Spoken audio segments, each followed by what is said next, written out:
Images such as this are unusual in Cuba, a group of dissidents trying to protest in the center of Havana. Before long, pro-government civilians harassed the protesters.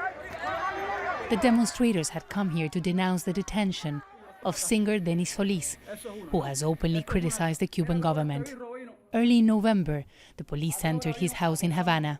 Solis asked the officer to leave and then insulted him, calling him a coward in a uniform.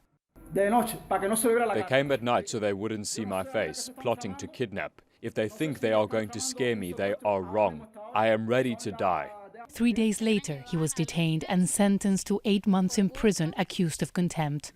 He later appeared in a video aired in a government website where he's seen during an interrogation by state security. There are indeed very difficult conditions in those prisons, and the access to food and water and other basic things is a real concern, and that people who have politically held beliefs are placed in prisons with people who are charged with serious offences of murder and so on. And so we know that he's in a maximum security prison, and we don't have further information. Solis is part of a larger movement known as San Isidro. They have been on hunger strike for 6 days, demanding his release.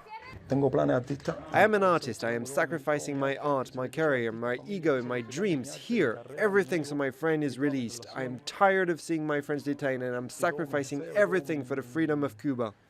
In the past year, economic strife has increased in Cuba. COVID-19 has thrown the country into a full-fledged recession, only compared to the special period, the crisis in the 1990s caused by the collapse of the Soviet Union that left this island without a crucial economic and political support. And that's why complaints against the government have been on the rise. The tension is rising accordingly with the economic situation.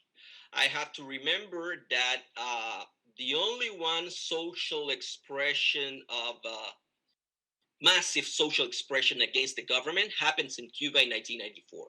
The worst years in the economic situation of Cuba after what they named special period, during what they named special period. The tension in the people is rising too, because if you don't have soap, if you don't have, the most basic elements that you need for live, and also if you don't have some rights, it's a mix that if you combine that, it generates a lot of tension.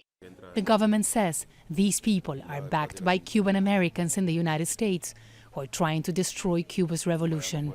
But these people say they no longer tolerate the government's harassment and are willing to sacrifice everything for change. Teresa, Al Jazeera.